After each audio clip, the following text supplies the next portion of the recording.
श्री रामकृष्ण लीला प्रसंग स्वामी शारदानंद जी द्वारा लिखित पाठ संख्या 93। श्री रामकृष्ण देव की वेदांत साधना। श्री रामकृष्ण देव को यथार्थ में निर्विकल्प समाधि हुई है अथवा नहीं, इस विषय में श्री तोतापुरी जी की परीक्षा तथा उनका विस्मय।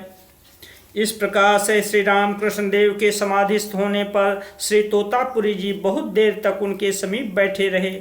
तदनंतर वे चुपचाप बाहर निकल आए एवं उनके अज्ञात में कोई कुटिया के अंदर जाकर उन्हें तकलीफ न दे, इसलिए उन्होंने दरवाजे में ताला लगा दिया।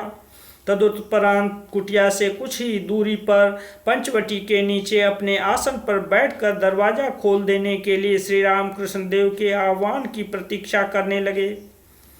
दिन बीतने के बाद रात्रि आई, फिर दिन हुआ, रात हुई, इसी तरह 3 दिन बीत गए, किंतु श्री रामकृष्ण देव ने श्री तोतापुरी जी को दरवाजा खोलने के लिए नहीं बुलाया। तब विस्मय तथा उत्सुकता से तोतापुरी जी स्वयं आसन छोड़कर उठ खड़े हुए और शिष्य की स्थिति को जानने के लिए किवाड़ खोलकर कुटिया में प्रविष्ट हुए। भीतर जाकर उन्होंने देखा कि श्री रामकृष्ण देव को वे जैसे बैठे छोड़ गए थे, ठीक उसी तरह वे बैठे हुए हैं। शरीर में प्राण का चिन्ह तक नहीं है, किंतु उनका मुखमंडल प्रशांत, गंभीर तथा ज्योतिपूर्ण है। उनको यह विदित हो गया कि शिष्य बाह्य जगत के संबंध में संपूर्णतया मृतप्राय बन चुका है। निवात निष्कम प्रदीप की भांति उनका चित्त ब्रह्म में लीन होकर अवस्थान कर रहा है। समाधि रहस्य वेत्ता तोतापुरी जी स्तंभित होकर सोचने लगे, मैं जो कुछ देख रहा हूँ, क्या वास्तव में यह सत्य है? 40 वर्ष तक कठोर साधना करने पर मुझे अपने जीवन में जिस वस्तु की उपलब्धि हुई है, क्या इस महापुरुष ने सचमुच एक ही दिन के अंदर उस पर अपना अधिकार जमा लिया है? संशयान्वित होकर तोतापुरी जी पुनः परीक्षा करने में प्रवृत्त हुए। अत्यंत तत्परता के साथ शिष्य के शरीर पर प्रकटित लक्षणों की वे पर्यालोचना करने लगे। हृदय स्पंदित हो रहा है या नहीं, नाक द्वारा श्वासोच्छ्वास हो रहा है या नहीं, इस बात की विशेष रूप से उन्होंने परीक्षा की। धीरे धीरे अचंचल काष्ठखंड की तरह अटल रूप से अवस्थित शिष्य शरीर का उन्होंने बारंबार स्पर्श किया, किंतु उसमें कोई विकार, वैलक्षण्य अथवा चेतना का संचार नहीं हुआ। तब विस्मय तथा आनंद से विह्वल होकर तोतापुरी जी चिल्लाकर कह उठे, यह क्या दैवी माया? यह तो सचमुच समाधि ही है। वेदांतोक्त ज्ञान मार्ग का चरम फल निर्विकल्प समाधि, और वह भी एक दिन के भीतर। भगवान की यह कैसी अद्भुत माया है। श्रीमद् तोतापुरी द्वारा श्री रामकृष्ण देव की समाधि भंग करने की चेष्टा। तदनंतर समाधि से शिष्य को व्युत्थित करने के निमित्त तोतापुरी जी विभिन्न प्रकार की प्रक्रियाएं करने लगे एवं उनके हरि ओम मंत्र की गंभीर ध्वनि से पंचवटी के जल स्थल आकाश गूंज उठे। शिष्य प्रेम में मुग्ध होकर तथा निर्विकल्प भूमि में शिष्य को दृढ़ प्रतिष्ठित करने की आकांक्षा से श्रीमद् तोतापुरी जी वहाँ पर किस प्रकार दिन व्यतीत करने लगे थे एवं श्री रामकृष्ण देव की सहायता से कैसे अपने आध्यात्मिक जीवन को उन्होंने सर्वांग संपूर्ण किया था, इसका हमने अन्यत्र विस्तार पूर्वक वर्णन किया है, अतः अभी यहाँ पर उसका उल्लेख नहीं कर रहे हैं। लगातार 11 महीने तक दक्षिणेश्वर में रहने के पश्चात श्रीमद् तोतापुरी जी भारत के वायव्य की ओर चल दिए। ठीक इस घटना के बाद ही श्री रामकृष्ण देव के मन में निरंतर निर्विकल्प अद्वैत भूमि में रहने के दृढ़ संकल्प का उदय हुआ। किस तरह उन्होंने उस संकल्प को कार्य रूप में परिणत किया था। जीव कोटि के अंतर्गत साधकों का तो कहना ही क्या, अवतार सदृश उच्च अधिकारी वर्ष भी दीर्घ काल तक जिस घनीभूत अद्वैतावस्था में नहीं रह पाते हैं, निर्वच्छिन्न रूप से उस भूमि में 6 महीने तक उन्होंने कैसे अवस्थान किया था, तथा उस समय एक साधु पुरुष ने काली मंदिर में अवस्थित होकर श्री रामकृष्ण देव के द्वारा आगे चलकर विशेष रूप से लोक कल्याण साधित होगा, यह जानकर 6 महीने तक वहां रहकर विभिन्न उपायों से किस तरह उनके शरीर की रक्षा की थी, इसका विवरण हमने अन्यत्र दिया है। अतः श्री राम कृष्ण देव की सहायता से उस समय मथुर बाबू के जीवन में जो विशेष घटना उपस्थित हुई थी उसी का उल्लेख कर हम इस अध्याय का उपसंहार करना चाहते हैं। श्री राम कृष्ण देव द्वारा जगदम्बा दासी को कठिन व्याधि से आरोग्य करना।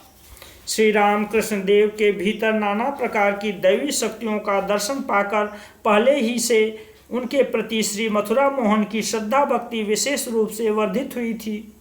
उस समय की एक घटना के द्वारा उनकी वह भक्ति और भी अधिक रूप से अटल हुई तथा सदा के लिए वे श्री राम कृष्ण देव के शरणागत बन गए थे। मथुरा मोहन जी की द्वितीय पत्नी श्रीमती जगदम्बा दासी इस समय संग्रहणी रोग से आक्रांत हुई। रोग क्रमशः इतना अधिक बढ़ गया कि कलकत्ते के प्रसिद्ध वैद्य डॉक्टर आदि उनके उपचार के संबंध में पहले संशयान्वित तथा बाद में हताश हो गए। हमने श्री राम कृष्ण देव से सुना है कि मथुरा मोहन जी देखने में रूपवान थे, किंतु गरीब घराने में उनका जन्म हुआ था। उनको रूपवान देखकर ही रानी रासमणी ने सर्वप्रथम उनके साथ अपनी तीसरी पुत्री श्रीमती करुणामयी का विवाह किया था तथा उस पुत्री के देहांत हो जाने पर पुनः उन्होंने अपनी छोटी पुत्री जगदम्बा दासी के साथ उनका विवाह कर दिया था। अतः विवाह के बाद ही श्री मथुरा मोहन जी की स्थिति में परिवर्तन हुआ था और वे स्वयं अपनी बुद्धिमत्ता तथा कार्यकुशलता के द्वारा क्रमशः अपनी सास के प्रिय पात्र हो गए थे। तदनंतर रानी रासमणी की मृत्यु के पश्चात किस तरह रानी की जमीन जायदाद आदि की देखभाल करने में उनको एकाधिपत्य प्राप्त हुआ था, यह पहले ही पाठकों से कह चुके हैं। जगदम्बा दासी के कठिन रोग से मथुरा मोहन जी का न केवल प्रियतमा पत्नी से ही वियोग होने जा रहा था, अपितु उसके साथ ही साथ उनकी सारी संपत्ति से भी उनके पूर्वोक्त अधिकार का नष्ट हो जाना अनिवार्य था। उनकी तत्कालीन मानसिक अवस्था के संबंध में अधिक कहना अनावश्यक है। रोग की स्थिति को देखकर जब वैद्य डॉक्टर जवाब दे गए, तब मथुरा मोहन व्याकुल होकर दक्षिणेश्वर पहुंचे तथा काली मंदिर में श्री जगन्माता को प्रणाम कर श्री राम कृष्ण देव को ढूंढने के लिए पंचवटी पहुंचे। उनकी उस समय की उन्मत्त जैसी अवस्था देखकर श्री राम कृष्ण देव ने यत्नपूर्वक उन्हें अपने समीप बैठाया और उसका कारण पूछा। तब मथुरा मोहन के चरणों में गिर पड़े और आंखों में आंसू भरकर गदगद कंठ से सारी बातें निवेदन कर अत्यंत दीनता के साथ कहने लगे, मेरा जो कुछ होतव्य है वही होने जा रहा है, किंतु बाबा मुझे तुम्हारी सेवा के अधिकार से भी वंचित होना पड़ेगा। अब मैं तुम्हारी सेवा न कर सकूंगा। मथुरा मोहन को इस प्रकार दुखित देखकर श्री राम कृष्ण देव का हृदय करुणार्द्र हो उठा। भावाविष्ट होकर उन्होंने मथुरा मोहन से कहा, घबराने की कोई बात नहीं है, तुम्हारी पत्नी अवश्य स्वस्थ हो जाएगी। विश्वास संपन्न मथुरा मोहन श्री राम कृष्ण देव को साक्षात देवता सदृश समझते थे। अतः उस दिन उनकी अभय वाणी से जीवन प्राप्त कर वहां से वे चल दिए। तदनंतर जान बाजार स्थित भवन में पहुंचकर उन्होंने देखा कि जगदम्बा दासी की कठिन स्थिति में एकाएक परिवर्तन हो चुका है।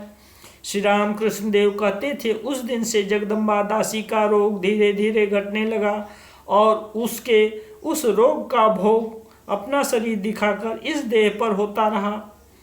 उसके आरोग्य होने के पश्चात 6 महीने तक उदर रोग तथा विभिन्न तरह से मुझे कष्ट उठाना पड़ा था।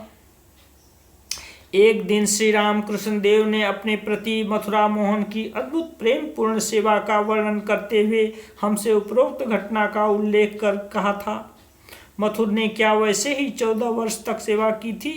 माँ ने अपना शरीर दिखाकर इसके अंदर से नाना प्रकार की अद्भुत वस्तुओं का उसे दर्शन कराया था, इसीलिए उसने इतनी सेवा की थी।